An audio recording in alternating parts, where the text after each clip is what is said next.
오늘 말씀은 울타리를 넘어 채우라 라는 말씀으로 같이 나누도록 하겠습니다. 지난주 말씀이 생각나십니까? 지난주 말씀을 한번 살펴보면요, 예수님께서 바리새인의 지도자 집에 식사를 하러 가셨었습니다. 거기서 일어난 일들이 있었죠. 그날이 바로 안식일이었고 사람들은 예수님을 엿보고 있었습니다. 또 예수님이 안식일에 어떤 문제를 일으키실까, 어떤 율법을 어기실까 이렇게 엿보고 있었다라고 얘기를 했죠. 그 다음에 수종병든 자를 고쳐주시고 진정한 안식일이 무엇인지 가르쳐 주셨습니다. 영적으로도 육적으로도 완벽한 은혜를 누리는 날, 그것이 바로 안식일이다.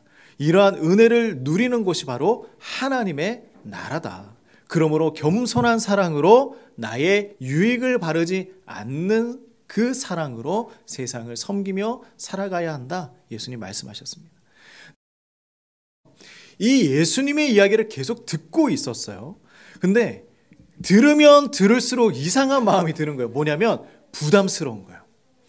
예수님이 말씀하실 때마다 부담감이 찾아왔습니다. 왜냐하면 너희의 높은 지위, 너희의 명예, 너희의 영광, 너희의 부유함, 이것을 추구하지 말고 뭐 하라고 합니까? 힘든 일과 더 나아가서 고난을 추구하며 살아가야 해 라고 말씀을 하셨기 때문이에요. 우리가 전도할 때에 이렇게 얘기할 때가 있습니다. 예수님 믿어보세요. 부자 될 수 있습니다. 잘 살 수 있습니다. 그리고 당신의 자녀가 좋은 대학 갈 수 있습니다. 예수님 믿으세요 라고 얘기를 하거든요. 근데 이것은 우리가 전도할 때에 좀 조심해야 될 부분입니다. 심지어 우리가 그렇게 전도를 받고 교회에 나오신 분들도 있을 거예요. 근데 그때는 그것이 전부인 줄 알고 교회에 나와 있어요. 다 부자 되는 줄 알고 나왔는데 알고 보니까 그게 아니더라. 예수님 말씀하고 있는 거예요. 그렇다면 우리가 속았습니까? 속았습니까? 근데 속은 것이 아니죠. 우리 예수님을 믿음으로 우리의 삶이 점점 변해가는데 진짜 부자가 무엇인지, 진짜 부요함이 무엇인지, 진짜 영광이 무엇인지, 진짜 명예가 무엇인지 깨달아 갈 수 있더라라는 것입니다. 그렇다고 해서 우리 하나님은요, 자기 백성들에게 고난 자체를 위해서 고난받으라고 말씀하시는 분이 아니에요. 더 좋은 것을 주실 계획이 전혀 없는데 지금 우리가 가지고 있는 것을 포기하고 그러면 이것을 포기해라 라고 말씀하시는 분이 아니에요. 다 준비되어 있는 것입니다. 예수님은 지금 우리를 어떠한 강제 수용소에 보내서 가둬놓은 게 아닙니다. 무엇이냐면 그 하나님 나라의 축복의 장소에, 그 잔치에 우리를 초대하신 것이죠. 그곳에서 살아가는 거예요.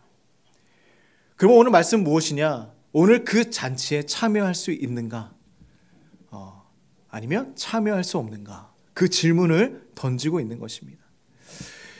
오늘 말씀에 보면요, 사람들과 식사 중이셨어요. 그죠? 예수님이 많은 사람들과 식사를 하고 있었습니다. 이런 예수님의 말씀을 듣던 중 한 사람이 이런 이야기를 하는 거예요. 자, 15절 말씀 같이 한번 읽어보겠습니다. 자, 시작. 함께 먹는 사람 중에 하나가 이 말을 듣고 이르되 무릇 하나님의 나라에서 떡을 먹는 자는 복되도다 하니라고 이야기를 하고 있습니다. 예수님의 이야기를 계속 듣다 보니까 그러면 예수님과 함께 떡 먹는 사람들은 함께 식사하는 사람들은 다 구원받을 수 있겠구나라는 생각을 하기 시작했다라는 것이죠. 우리는 전부 천국에 다 들어갈 수 있을 거야. 우리의 자리가 다 마련되어 있을 거야 라고 생각했습니다. 예수님과 식사 한 번으로 우리는 다 구원받고 천국 자리에 앉게 될 거야 라고 생각을 합니다. 우리가 성경을 읽으면서 항상 경험하는 부분이 한 가지가 있는데 그게 뭐냐면 예수님은 무엇을 좋아하실까요? 반전을 좋아하십니다. 항상 사람들이 어떤 이야기를 하면요, 그것과 반대되는 이야기를 하세요. 그들의 예상을 항상 깨뜨리십니다. 예수님 뭐라고 하십니까? 예수님은 그 자리에 앉아있는 모든 사람들이 천국에 갈 수 없다라고 말씀을 하고 있는 거예요. 오늘 그 비유를 말씀해 주고 있습니다. 어떤 내용일까요? 자, 16절, 17절 같이 읽어봅시다. 자, 시작. 이르시되 어떤 사람이 그 잔치를 베풀고 많은 사람을 청하였더니 잔치할 시각에 그 청하였던 자들에게 종을 보내어 이르되 오소서 모든 것이 준비되었나이다 하매. 어떤 사람이 잔치를 베풀었습니다. 그리고 많은 사람들을 불렀어요. 단순한 잔치가 아니에요.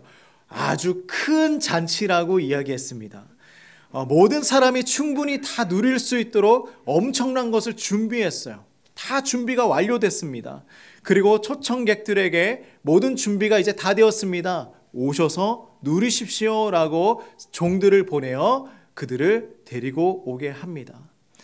요즘에는 카톡으로 초청장 만들어서 그냥 보내잖아요. 한 번으로 보내면 다 해결이 됩니다. 근데 지금 직접 가서 얼굴을 대면하고 이야기를 하는 거예요. 자, 그런데 이상한 일이 일어납니다. 자, 18절에서 20절 같이 읽겠습니다. 시작.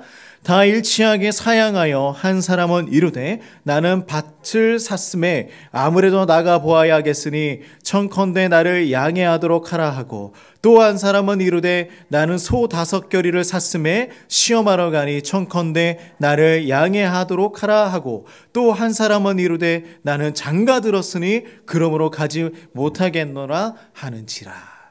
자, 이 말씀 읽으면서 좀 이상한 부분 못 찾으셨습니까? 18절 말씀 보세요. 다 일치하게 사양하더라라고 말씀하고 있습니다. 다 일치하게 한 마음 한 뜻으로 사양했다. 다 똑같이 거절했어요. 단순한 거절이 아니라 모두 보니까 이유가 다 있는 거예요. 이유가 있어요. 어떤 일입니까? 밭을 새로 샀다, 소를 샀다, 결혼을 했다. 초청한 주인은 황당했을 것입니다. 왜냐하면 그 이유들을 한번 들어보니까 말이 되지 않는 이유인 거예요. 자, 잔치에 초청하고 준비하는 시간이 몇 날 며칠 오래 걸리는 날이 아니었습니다. 자, 그들의 이유 하나씩 살펴봅시다. 첫 번째 사람 뭐라고 합니까?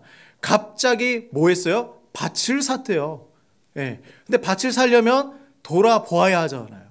땅을 보고 계획을 하고 이 땅이 어떤 곳인지 알아보아야 할 것입니다. 근데 갑자기 밭을 샀어요. 또 한 사람은 소를 샀습니다. 자, 근데 소를 샀는데 지금 뭐라고 하고 있습니까? 시험하러 가야 해 라고 얘기하고 있는 거예요. 이 소를 한번 시험해 봐야 해. 이상하지 않아요? 소를 사기 전에 시험을 해봐야죠. 소를 사기 전에 이 소가 건강한지 병이 있는지 어떠한 소인지 알아봐야 하는 것입니다. 근데 소를 사고 지금 시험하러 가야 하니까 못 가겠습니다 라고 이야기하고 있는 거예요. 자, 세 번째 뭐라고 합니까? 결혼했대요. 자, 저는 지금 결혼했습니다. 그래서 못 갑니다 라고 이야기합니다. 근데 이때 당시에 유대인들의 그 결혼의 문화는 무엇이냐면 결혼 예식이 적어도 7일은 걸립니다. 7일 동안 예식을 해야 하는 거예요. 그리고 어떠한 가정은 14일을 하는 가정들도 있었다고 합니다. 자, 그런데 그렇게 긴 결혼 예식을 준비해야 하는 그 상황 가운데 갑자기 결혼해서 못 가게 되었습니다. 말이 되지 않는 것이죠. 그 잔치가 몇 날 며칠을 하는 잔치가 아니었겠죠. 그들 모두 말도 안 되는 핑계로 지금 그 초청에 거절을 했습니다. 물론 잔치는 거절할 수 있어요. 못 가는 경우가 생길 수 있습니다. 우리들도 결혼식에 못 갈 수도 있죠. 환갑잔치나 생일을 초청받았는데 못 갈 수 있어요. 하지만 이 잔치가 사람이 아니라 하나님의 잔치라는 점을 우리는 주의 깊게 살펴보아야 하는 것입니다. 왜냐하면 그 어떤 것도 하나님 나라의 그 잔치를 대신할 수 있는 것이 없기 때문입니다.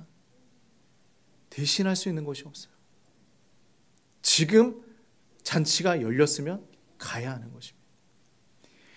우리가 쫓아가는 그 어떤 것들이 아무리 유익하다라고 생각할지라도 예수님과 놀라운 사귐의 그 시간을, 그 기회를 빼앗는 것이라고 생각한다면 그것은 축복이 아니라 위험한 방해물이 될 수 있는 것입니다. 이 세 사람은 그렇게 핑계를 댄 것입니다. 지금 나에게 더 중요한 것이 있어. 이 거절을 했더니 어떤 일이 지금 일어나고 있을까요? 자, 우리 21절에서 23절 읽어봅니다. 시작. 종이 돌아와 주인에게 그대로 고하니 이에 집 주인이 노하여 그 종에게 이르되 빨리 시내의 거리와 골목으로 나가서 가난한 자들과 몸 불편한 자들과 맹인들과 저는 자들을 데려오라 하니라. 종이 이르되 주인이여 명하신 대로 하였으되 아직도 자리가 있나이다. 주인이 종에게 이르되 길과 산 울타리가로 나가서 사람을 강건하여 데려다가 내 집을 채우라. 자, 잔치를 베풀었던 주인은 좀 화가 났어요. 음식 다 차려놓고 이벤트를 다 준비했습니다. 그런데 오지 않는 거예요. 실제적으로 유대인들의 이 잔치 풍습을 한번 잘 살펴보면요, 그들이 어떻게 잔치를 베풀었나. 유대인들은 잔치를 할 때 첫 번째 초청을 합니다. 뭐냐면 사람들에게 가서 올 수 있는지 못 오는지 다 조사를 하는 거예요. 그게 물어보고 확답을 받습니다. 아, 네, 제가 그 잔치에 참여하겠습니다. 그래서 잔치 당일에 참석하겠다고 승낙한 사람들이 다시 올 수 있도록 사람들을 보내어서 그들에게 이제 다 준비되었습니다. 오셔서 마음껏 즐기십시오. 마음껏 먹으십시오. 누리십시오. 라고 초청을 하는 거예요. 그러니 확증된 사람들에게만 가서 초청을 하는 것입니다. 바로 그 장면이에요. 그러므로 잔치에 오겠다고 약속한 사람들이 당일에 불참하는 것은요, 아주 큰 신뢰였던 것입니다. 그리고 잔치를 준비한 주인을 모독하는 행위였어요. 무시하는 것이었죠. 그렇기 때문에 주인이 화가 난 것입니다. 그에게 가서 먼저 확답을 받고 또 다시 가서 그를 데려오려고 한 것이었죠. 계속해서 불렀던 것입니다. 그래서 주인은 이제 방법을 바꾸었습니다. 어떻게 합니까? 그들이 아니어도 괜찮다 였습니다. 그들이 아니어도 괜찮다. 시내의 거리와 골목으로 가서 가난한 자들과 몸 불편한 자들과 저는 자들과 맹인들을 데리고 와라. 종들은 나가서 그들을 데리고 왔어요. 그리고 자리를 채우기 시작했습니다. 근데 여전히 자리가 남아 있었어요. 주인님, 자리가 아직 더 남아 있습니다. 다시 주인은 얘기합니다. 그러면 길과 저 산 울타리가로 가서 사람들을 더 데리고 와라. 집을 채워라. 자, 이 이야기는 무엇이냐면 예수님의 말씀을 듣고 있는 사람들에게는 아주 이 이야기가 수치스럽게 여겨질 수 있었어요. 그때 당시에 부유한 사람들은요, 가난한 사람들을 불러 모을 마음이 없었습니다. 나와 친한 사람들, 나와 비슷한 사람들, 그 사람들을 불러 모으는 것이죠. 우리가 살아가고 있는 이 현 시대에도 이런 모습들이 지금 드러나고 있죠. 지금뿐만이 아니라 어느 시대이든 그랬습니다. 이미 잘 사는 동네가 가난한 사람들의 동네와 지금 구분되어서 살아갑니다. 그렇죠? 어느 지역 삽니다. 당신 부자입니다. 어느 지역 삽니다. 당신 가난하군요. 자녀들도 그렇습니다. 자녀들 학교도 가난하고 결손가정이 많고 다문화 사람들이 많은 곳에는 보내지 않으려고 해요. 좀 더 좋은 곳으로 보내려고 합니다. 그 사람들과 그 지역의 사람들과 그 지역의 아이들과 나의 자녀가 어울리지 않기를 원해요. 구분 지어서 살아갑니다. 이미 부모가 자녀들에게 사람의 좋고 나쁨을 무엇으로 구분 짓게 합니까? 경제적인 상황으로 구분 짓게 만들어가고 있어요. 아이들에게 그것을 가르쳐주고 있습니다. 나중에 이 아이들이 자라서 어떤 사람이 될지 누가 알겠습니까? 그죠? 가난하다고 해서, 그리고 다문화라고 해서, 결손가정이라고 해서 그 자녀들이 문제가 있는 것은 아닙니다. 우리는 다 그렇게 생각을 하고 있어요. 저도 할머니와 비닐하우스에서 살았습니다. 너무나 연약한, 너무나 가난한 곳에서 살아갔어요. 근데 지금 저는 하나님의 복음을 전하고 있는 것이죠. 나중에 우리 모두는 어떻게 될지 모릅니다. 예수님은 이러한 사람들을 데리고 와서 뭐하러 갑니까? 잔치에 참여하게 해라. 잔치에 참여하게 해라. 다른 거예요. 받아들이는 자세가 달랐습니다. 예수님과 함께 있던 사람들에게 당시 문화로서는 엄청난 충격이었던 거예요. 심지어 그 사람들을 어떻게 데려오라고 말씀하십니까? 강건하여 데리고 와라. 자, 우리가 이 메시지를 오해할 수 있어요. 강건하여 데리고 와라. 이 사람을 강제적으로 어떻게 막 해서 이 사람을 막 때리거나 아니면 묶거나 납치하거나 강건하게 억지로 강요해서 데리고 와라. 이 이야기가 아니에요. 무엇이냐면 이 헬라어 원어의 말씀을 보면요, 필요로 하다라는 의미가 있습니다. 필요로 하다. 이 사람이 이 하나님 나라의 잔치가 왜 필요한지 그들이 느끼게 해서 최선의 노력을 다해서 그 사람이 필요를 느끼게 해서 데리고 오게끔 만들어야 한다. 그 얘기인 거예요. 거절하는 대답을 듣지 않도록 최선을 다해라. 그들이 거절할 수 없도록 최선을 다해서 데리고 와라. 왜 이 하나님 나라의 잔치가 필요한 것인가? 그래서 그들을 데리고 오기 위해서는요, 분명한 설득이 필요했을 것입니다. 그들은 이런 잔치에 초청받는 것도 익숙하지 않았습니다. 자, 이렇게 주인은 새로운 사람들, 소외되고 가난하고 장애가 있고 어려워하는 사람들을 데리고 와서 집을 가득 채웠습니다. 예수님께서 말씀하시는 이야기는요, 많은 사람들이 자신의 현재의 상황과 일정이 맞지 않는다는 이유로 잔치 초청을 거절한 사람들에 대한 이야기였어요. 우리들도 하나님의 초청에, 하나님의 부르심에 거절할 수 있습니다. 아니면 응답할 수도 있습니다. 직장의 업무와 가정의 책임과 재정적인 필요, 이 모든 것들이 하나님의 부르심을 거절할 수 있는 이유가 될 수 있습니다. 그럼에도 하나님의 초청으로 나의 일에 곤란한 상황이 된다고 할지라도 하나님께서 베푸시는 그 잔치는, 하나님 나라로 부르시는 그 하나님의 부르심에는 비교할 것이 없어요. 이것보다 소중한 것이 없습니다. 그럼에도 우리는 하나님의 초청에 그럴듯한 핑계를 찾아가고 있는 것은 아닐까 한번 생각을 해봐야 하는 것이죠. 자, 여기에 대해서 예수님 말씀하십니다. 자, 24절 말씀 같이 읽겠습니다. 시작. 내가 너희에게 말하노니 전에 청하였던 그 사람들은 하나도 내 잔치를 맛보지 못하리라 하였다 하시니라. 아멘.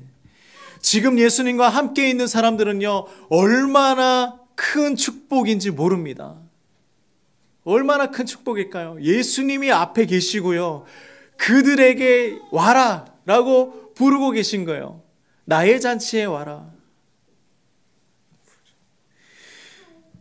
그래서 그들은 지금 부르심에 네 주님 하고 대답만 하면 되는 거예요. 네 주님, 제가 가겠습니다. 네 주님, 제가 그곳에 가서 함께 하겠습니다. 부르시면 됩니다.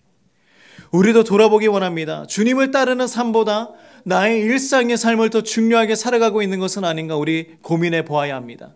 주일을 온전하게 지키는 것보다 토요일에 캠핑 나가서 1박 2일 보내면서 온라인 예배 핸드폰 그냥 탁 켜서 그래, 예배 이렇게 드렸으니까 나의 소명을 다한 거야, 이렇게만 생각하고 있는 것은 아닐까요?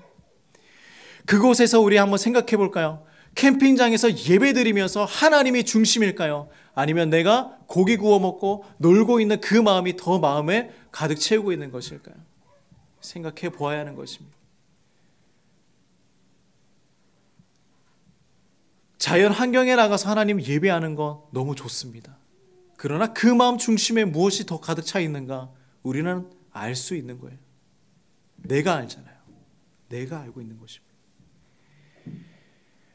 나의 일상이 먼저인가? 아니면 주님을 따르는 삶이 먼저인가?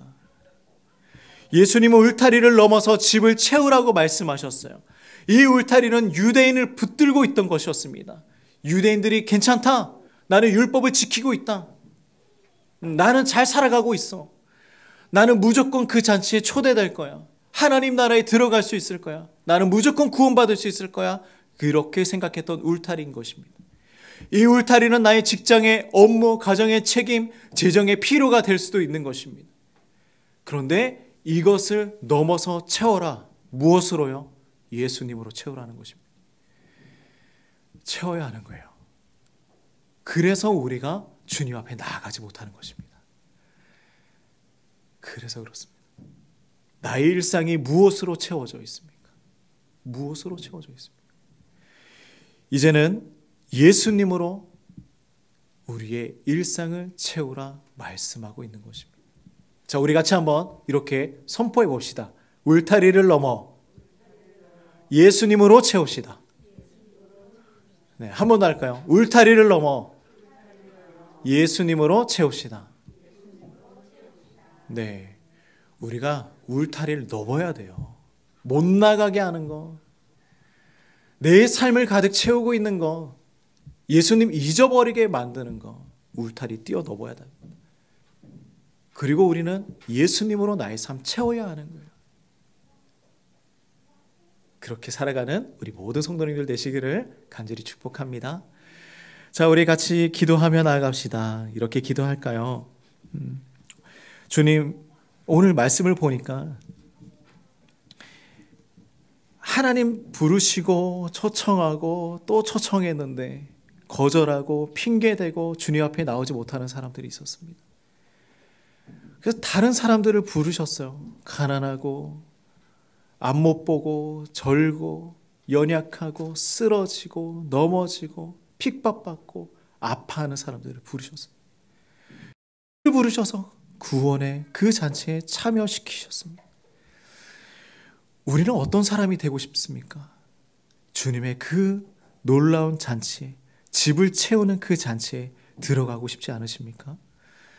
우리 같이 기도합시다. 주님, 제가 이제 울타리를 뛰어넘길 소망합니다. 나의 직장의 업무 때문에, 가정의 책임 때문에, 재정적인 필요 때문에 주님 그 잔치를 거절하지 않도록 도와주시옵소서.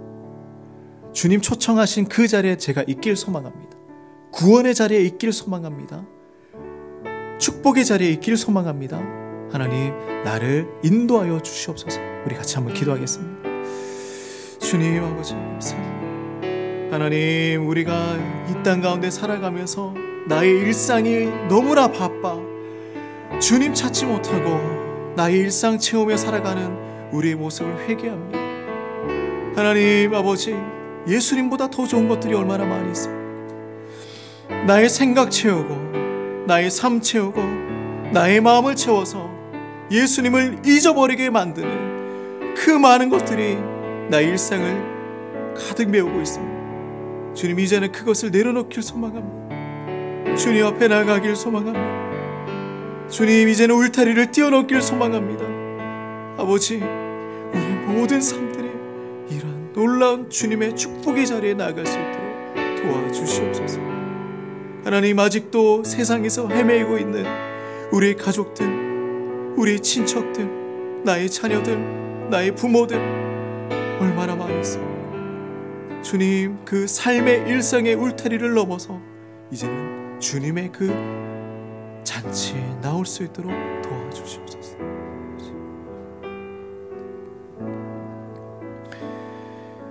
하나님 아버지, 나의 일상을 채우는 것들에서 이제 벗어나길 소망합니다.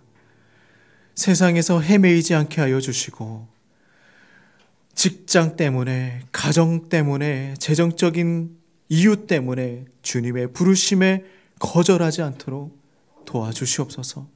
나의 자녀가, 나의 부모가, 나의 친구가 이제는 예수님의 그 초청에 응답하는 역사 일어날 수 있도록 도와주시옵소서. 예수님의 이름으로 간절히 기도드립니다.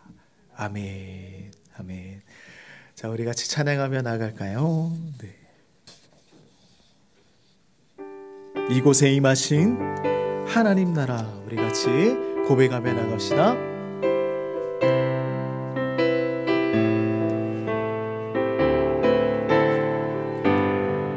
이곳에 임하신 하나님 나라, 가난한 마음으로 바라보리라. 먼저 그 나라 그 뜻 구하며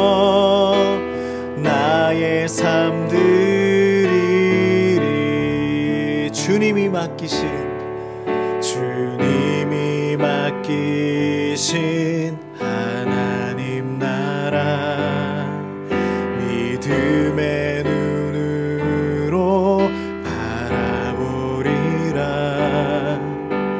하늘의 뜻이 이 땅 가운데 완성될 그날까지 믿음나여 그 위에 서리라. 하나님의 나라는 무너지지 않으리. 믿음나여 그 나라 세워가리라. 주님 곧 오실 때까지 믿음나여 그 위에 서리라. 하나님의 나라는 무너지지 않으리. 믿음나여 그 나라 세워가리라. 주님 곧 오실 때까지. 이제는 예수 그리스도의 은혜와 하나님의 무한하신 사랑과 성령의 교통하심이 나의 일상을 가득 채우던 그 울타리를 뛰어넘어서 예수님으로 채우며 살아가길 소망하는 우리 모든 성도님들의 삶 가운데 이제로부터 영원토록 함께 하시기를 주의 이름으로 축원하옵나이다. 아멘.